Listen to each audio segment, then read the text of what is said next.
পাকিস্তানের সেনাপ্রধান field marshal Asim মুনির ভারতকে কড়া হুঁশিয়ারি দিয়ে বলেছেন, ভারত যদি সিন্ধু নদে বাঁধ নির্মাণ করে তাহলে পাকিস্তান সেখানে 10টি মিসাইল ছুঁড়বে। পাকিস্তান সিন্ধু নদে তাদের বাঁধ নির্মাণ শেষ করা পর্যন্ত অপেক্ষা করবে, তারপরেই সেখানে 10টি মিসাইল ছুঁড়বে। এলএমই সার্টিফাইড বিশ্বসেরা কপারে তৈরি ওয়ালটন কেবলস, যা আপনার স্থাপনাকে রাখবে সব সময় নিরাপদ।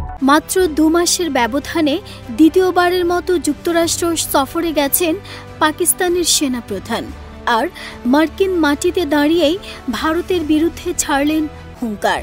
সফরে ফ্লোরিডার টাম্পায় পাকিস্তানের সেনাপ্রধানের জন্য একটি অনুষ্ঠানের আয়োজন করা হয়। সেখানে ভারতের বিরুদ্ধে বিভিন্ন হুমকি দিয়ে তিনি বলেন, যদি পাকিস্তানের অস্তিত্ব হুমকির মুখে পড়ে, পাকিস্তান যদি ধ্বংসের মুখে পড়ে, তাহলে পাকিস্তান তাই করবে যা ভারত কোনোদিন কল্পনাও করেনি। আমরা নিজেরা যদি শেষ হই তাহলে পুরো বিশ্বের অর্ধেককে ধসিয়ে দেব, এরপর নিজেরা ধ্বংস হব। আসিম মুনির বলেন, আমরা পারমাণবিক শক্তিধর দেশ। যদি আমরা মনে করি আমরা ডুবছি, তাহলে আমাদের সঙ্গে বিশ্বের অর্ধেককে নিয়ে ডুবব। পাকিস্তান একা কখনোই হারবে না।